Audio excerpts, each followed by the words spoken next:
মোটামুটি আমার তো ব্রিডিং ফার্ম, এখানে বাচ্চা যথাযথভাবে সেল সবই হয়ে যায়। এবার মোটামুটি 50% প্রফিট থাকে। এবারে আমি 5,000 6,000-এর বাচ্চা বেচি, সেখানে মোটামুটি আমার প্রফিট ওই হিসাবে চলে আসে। মানে ছাগল প্রতি যদি আমি 4 টাকা খরচা করি, 4 থেকে 5,000 টাকা খরচা হয়। এবার 2টো করে বাচ্চা বেচলে ওই হিসাবে আমার লাভটা আসে। একটা বাচ্চা আমার খরচা চলে গেল আর একটা বাচ্চা লাভ।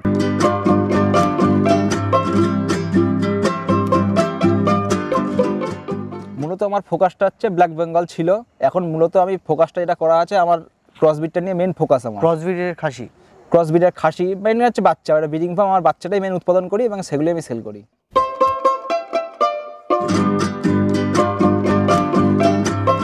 আজকে একটি সুন্দর ব্রিডিং ফার্মের সঙ্গে আপনাদেরকে পরিচয় করাবো। আমি রয়েছি নদিয়া জেলার ধুবুলিয়ার পল্লববাবুর ছাগলের খামারে। তিনি দীর্ঘ 5 বছর ধরে এই ব্রিডিং খামারটি চালাচ্ছেন। এবছর 2024-এ 120টি ছাগল থেকে পল্লববাবুর ইনকাম হয়েছে 5 লাখের কাছে। কিন্তু এই টাকা তিনি অন্য খাতে খরচ করেননি, নতুন খামার তৈরি করার জন্য প্রিপারেশন নিয়েছে, সেটা আবার ডেয়ারি খামার। এই সব নিয়েই আজকের প্রতিবেদনটি রয়েছে। সঙ্গে থাকুন, দেখতে থাকুন এজ এগ্রো ইউটিউব চ্যানেল।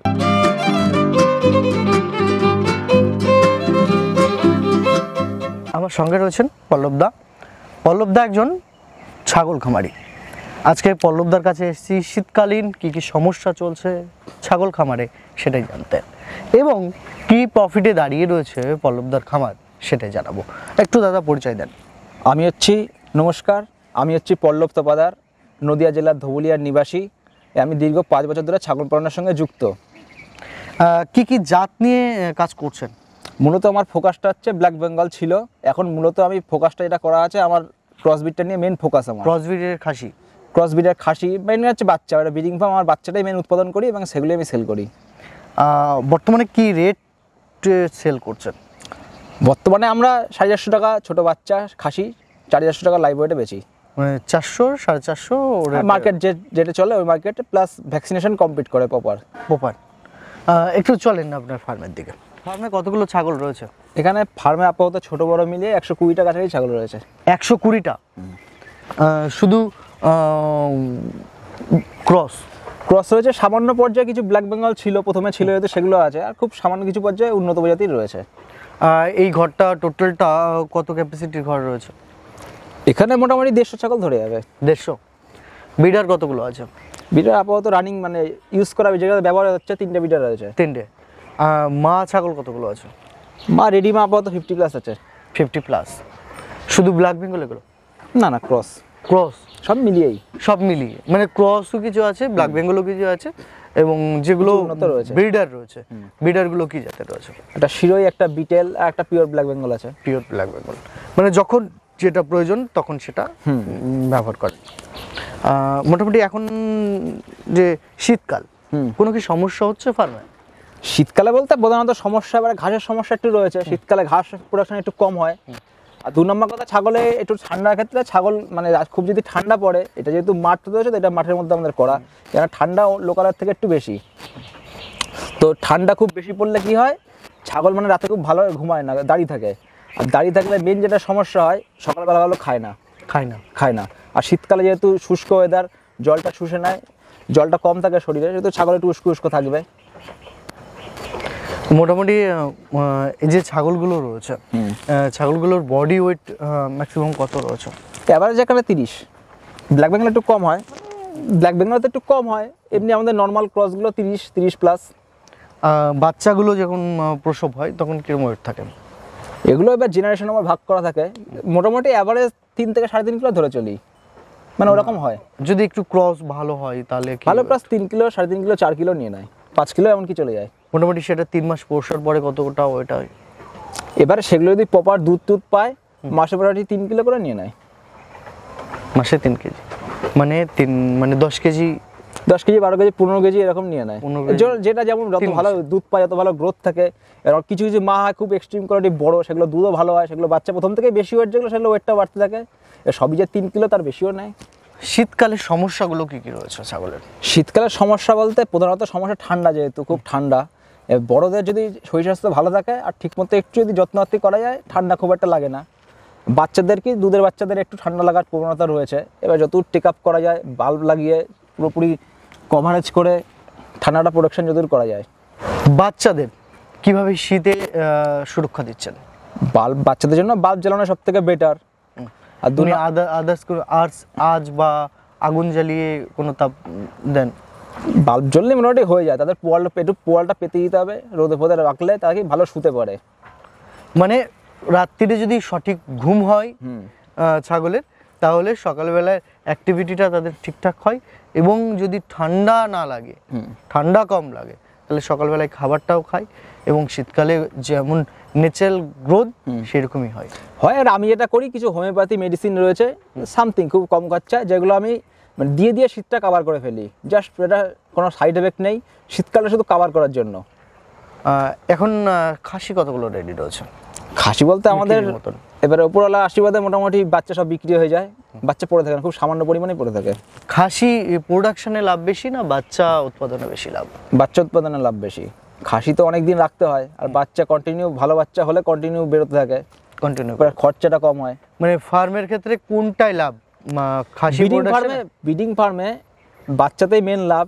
আর 2 নম্বর কথা, পারপাস কুরবানি পারপাস যদি কিছু মানে খুব ভালো কোয়ালিটির কিছু তৈরি করা যায়, সেক্ষেত্রে লাগাম ছাড়া দাম, মানে মার্কেটের তুলনায় মাংসের রেটে যে পাওয়া যায় তার থেকে অনেক বেশি দাম পাওয়া যায়, পছন্দের উপর দামটা ওখানে। কোনটা আপনি করেন, ব্রিডিং ফার্ম না? এটা মূলত ব্রিডিং ফার্ম, তবে কুরবানিটার জন্য কিছু রেডি করি সামান্য পর্যায়ে, খুব সামান্য পর্যায়ে। প্রফিট ইয়ারলি একটা প্রফিট, কারণ 2024 আপনি শেষ করে আসলেন, 2025 আমি ভিডিও করছি, জানুয়ারি মাসের আজকে প্রায় 20 তারিখ। সারা বছরে কি ইনকাম করলেন একটু ছোট্ট করে একটু আমাদের দর্শক যারা রয়েছে একটু হিসাবটা একটু জাস্ট বলে দেন, কারণ এরাও ভবিষ্যতে এই ছাগল পালন করতে তারা উৎসাহ নেবে। এবার মোটামুটি আমার তো ব্রিডিং ফার্ম, এখানে বাচ্চা যথাযথভাবে সেল সবই হয়ে যায়। এবার মোটামুটি 50% প্রফিট থাকে। অ্যাভারেজ আমি 5,000-6,000-এর বাচ্চা বেচি, সেখানে মোটামুটি আমার প্রফিট ওই হিসাবে চলে আসে। মানে ছাগল প্রতি যদি আমি 4 টাকা খরচা করি, 4 থেকে 5,000 টাকা খরচা হয়। এবার 2টো করে বাচ্চা বেচলে ওই হিসাবে আমার লাভটা আসে। একটা বাচ্চা আমার খরচা চলে গেল, আর একটা বাচ্চা লাভ।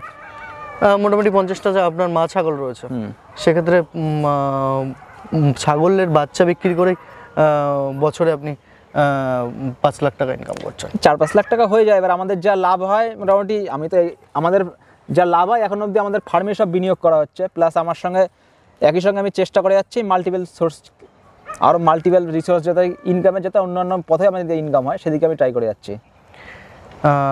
এখন মা ছাগল কতগুলো রয়েছে বললেন? 50+ রয়েছে। 50+ থেকে দুটো যদি বাচ্চা হয় ইয়ারলি, যদি বছরে 14 মাসেও দুটো দেয়, তাহলে সেই হিসেবে কিন্তু প্রায় 5 লাখ এর কাছে। একটু কম হয় আমাদের, এখন তো অতটা হয় না, কিন্তু দেশি ছাগলও রয়েছে আমাদের। এবার দেশি ছাগল তো একটু, দেশি ছাগলের সঙ্গে আমার দেশি পাঠারই ব্রিডিং করাই আমি। মানে এখনো সেইভাবে ইয়ে হয়নি না? কত বছরে আপনার ফার্মের বয়স? 5 বছর হয়ে গেল। 5 বছর এখনো পর্যন্ত দাদা এই কথাটা স্বীকার খেলো যে এখনো পর্যন্ত কিন্তু আমি হিসাবে আসিনি, 5টা বছর পেরিয়ে গেছে। যা হয় আমি সব এখানেই বিনিয়োগ করছি। একই সঙ্গে আমি চেষ্টা করছি যাতে আরো ভেরিয়াস উপায় কি করে একই সঙ্গে আমি আরো যাতে ইনকামের পথ যাতে বেছে নিতে পারি। যেমন আমার ডেয়ারিটা রেডি করছি, মানে ছাগল খামারের পাশে ডেয়ারি রেডি করেছে। কারণ এর সঙ্গে আমি বাড়িও করিনি, ঘরও করিনি, কোনো গাড়ি ফাড়ি কিছু করিনি। এক্সট্রা বাড়ি থেকে পয়সা নিয়ে আসছেন না? না, বাড়িতে কোনো পয়সা নিয়ে যাই না। আমাদের ডেয়ারির জন্য ঘর করেছেন, এখান থেকে যা টাকা আসে আমাদের কোনো সংসার খরচা চলে না, যা হয় সব এখানেই ব্যয় হয়। মানে ডেয়ারির দুটো গরু বলছেন 5-7টা রয়েছে। 5-7টা, আগামী দিনে আরো বেড়ে যাবে, আরো বাড়বে। মানে এখানকার টাকা ওখানে লাগাচ্ছেন যাতে এটা কমার্শিয়ালি ভাবে একটা বড় আকার নেয়। হ্যাঁ, যেখান থেকে আপনি দুটো লোক, কাজের লোক, তাদেরকে বেতন দিতে পারবেন, বাইরে থেকে আপনার এক্সট্রা কোনো ইনকাম নিয়ে আসতে হবে না এখান থেকে। খুব শীঘ্রই মেশিনারির দিকে ঝুঁকবো, আস্তে আস্তে মেশিনারির দিকে ঝুঁকে যাবো, কারণ আমার লেবারের একটা পাওয়াটা সমস্যা, সত্যি কথা। এটা 2 নম্বর মেশিনারি না করতে পারলে আমার নিজের কাজটা অনেক হালকা হয়ে যাবে, আর প্লাস অনেক ভালো হবে। ধীরে ধীরে আস্তে সময় লাগবে একটু, কিন্তু আস্তে আস্তে পুরো মেশিনারির দিকে ঝুঁকে যাবো আমি। দাদা, এই ছোট্ট একটা ইন্টারভিউ বা আমাদের দর্শকরা অনেকটা উৎসাহ পাবে আপনার এই আজকের ইন্টারভিউটা দেখার পর, কারণ এই ধরনের মানুষকে আমরা সব আগে তুলে ধরার চেষ্টা করি, এগুলোই সাহস যোগায়। আর সত্যি কথা বলতে পল্লবদার সাথে বেশ কিছুদিন ধরে আমার কথা হচ্ছিল যে শীতকালে লস, অনেকেই বলে শীতকালে আদতেই লস না, লস আপনার মনের মধ্যে লুকিয়ে। এখন শীতকাল, এই শীতকালে বেশি খাবার কি খাবারের উপর জোর দিচ্ছেন? শীতকালে মূলত এখন ড্রাই খাবারটা বেশি দেওয়া হচ্ছে, কারণ বেশি ঘাস খেলে ঠান্ডা লাগার প্রবণতা থাকে অনেকটা, ঠিক আছে। সবুজ ঘাস বেশি খাওয়ানো না, যাবে ওটা এত নামমাত্র আপাতত দেওয়া হয়। আর 2 নম্বর হচ্ছে শীতকালে আপাতত খোলটা খুব পরিমাণটা একটু বাড়ানো রয়েছে, খোলটা আর প্রোটিন জাতীয় সোর্সটা একটু বেশি দেওয়া হচ্ছে, তার রেজাল্টও পাচ্ছি আমি। এখন দেখছি যে আপনি খড় খেতে দিচ্ছেন। খড় কি অ্যাকচুয়ালি এই সন্ধ্যার আগে, এখন সন্ধ্যা বেলায় আমরা শ্যুট করছি, এই সন্ধ্যার আগে খড়টা কি খুব জরুরি ছাগলের জন্য? ড্রাই খাবারটা প্রয়োজন রয়েছে ছাগলের। কি কি মিশিয়ে দিচ্ছেন খাবারের সঙ্গে, এই খড়ের সঙ্গে? এখানে মূলত আমরা খোল দিচ্ছি, সর্ষের খোল, কিছুটা পরিমাণ আটা দেওয়া হয়, কিছুটা গমের যে ভুসা হয় বা ভুসি, ওই গমের ভুসি দেওয়া হয়, কিছুটা প্রোটিন সোর্সের জন্য কিছুটা দেওয়া হয় আমাদের ছোলার ভুসি, আর ডালের একটা মিক্সচার, আর কিছুটা পরিমাণে ভুট্টা দেওয়া হয় মিয়াল মিক্সচার। এটা টোটালটাকে নিয়ে এই সন্ধ্যার হাঁটা মাখিয়ে দিয়ে দেওয়া হয়। সকালে কি দিচ্ছেন? সকালে আমাদের হাঁটা ভালো পরিমাণে ড্রাই খাবার দেওয়া থাকে। দুপুরবেলা কিছু দিচ্ছেন না? দুপুরে একটা সামান্য পরিমাণে ঘাস টাইপের দেওয়া হয়, মানে সবুজ ঘাসটা? সবুজ ঘাস, একটু জল, মানে একটু দানা জাতীয় একটা শরবত টাইপের হালকা। গরম আসলে আবার মেনু চেঞ্জ? গরম আসলে মেনুটা বলতে সময়টা আর খাবারটা বেড়ে যাবে, কাঁচা ঘাসের দিকে চলে যাবে। তখন এই যে এখন যেমন কাঁচা ঘাস যেগুলো রয়েছে, নেপিয়ার গুলো বাড়তে চাই কম, সমস্যা হয়। এবার ঘাস রয়েছে, কিছু ঘাস আছে এই সময় শীতের জন্য, কিন্তু ওগুলোতে ঠান্ডা লাগা প্রবণতাও খুব বেশি হয়, তো তখন একটু এড়িয়ে যেতে হয়। কি কি সমস্যা এখন দেখছেন এই ছাগল খামারে? ছাগল খামারের সমস্যা বলতে শীতকালটা যেহেতু স্নান টানগুলো একটু অ্যাভয়েড করতে হয়, সেহেতু প্যারাসাইটিকের সমস্যা একটু বেশি থাকে এই সময়। বিশেষত একটু বর্ষাকালের পর থেকে শুরু হয়, আগে থেকে টেক আপ করা থাকলে কোনো প্রবলেম হয় না। এই তো, আর ঠান্ডা বলতে ছাগল যদি একটু টেক আপ করা, ঠান্ডা সাধারণত লাগে না, যার জন্য আগেবারের থেকে একটু শিক্ষা নিয়ে এবার আমি ড্রাই খাবারের প্রবণতাটা অনেকটা বাড়িয়ে দিয়েছি, এবার ঠান্ডা আর নেই, একদমই নেই, মানে জিরো বলতে গেলে, জিরো না, বাচ্চাদের খুব সামান্য পরিমাণ লাগে, তাছাড়া নেই। এই যে ঘর রয়েছে, এই ঘরে তো কোনো অসুবিধা হয় না, কারণ এটা সম্পূর্ণ বিজ্ঞানসম্মতভাবে তৈরি। আর বিশেষ করে দেখা যায় যে অনেকে মাটিতে পালন করে, তাদেরকে কি বার্তা দিচ্ছেন? মাটিতে পালন করার কোনো সমস্যা নেই, এবারে ভিজে প্রচুর পরিমাণে ছাগল যখন হয়ে যাবে না, তখন মাটিটা শোক কমবে, মানে মানে শুষে নেবে, মানে মাটিতে ভেজা থাকলে সমস্যা হয়। হ্যাঁ, বলতে চাইছেন যে মাটিতে পালন করুন, কিন্তু কম ছাগল, যাতে স্যাঁতসেঁতে জায়গা না হয়। হ্যাঁ, বিশেষত মাটিতে আরেকটা সমস্যা আছে, যখন অনেক ছাগল হয়, অনেক ফার্মটা একটু পুরনো হয়, বাচ্চা যখন নতুন বাচ্চা হবে, বাচ্চা কিছুদিন পরেই মাটি খাবে, আর ওটাই মানে সব থেকে বেশি ক্ষতিটা ওখান দিয়েই করে ফেলবে ও, মানে অজান্তেই ক্ষতিটা হয়ে যাচ্ছে। আর ফার্মে কখনো কৃমির পোকা আটকাবে না, ওটা কোনো রকম জাস্ট চেক আপ করে রাখতে হবে, কিন্তু কৃমি কখনো নির্মূল হবে না।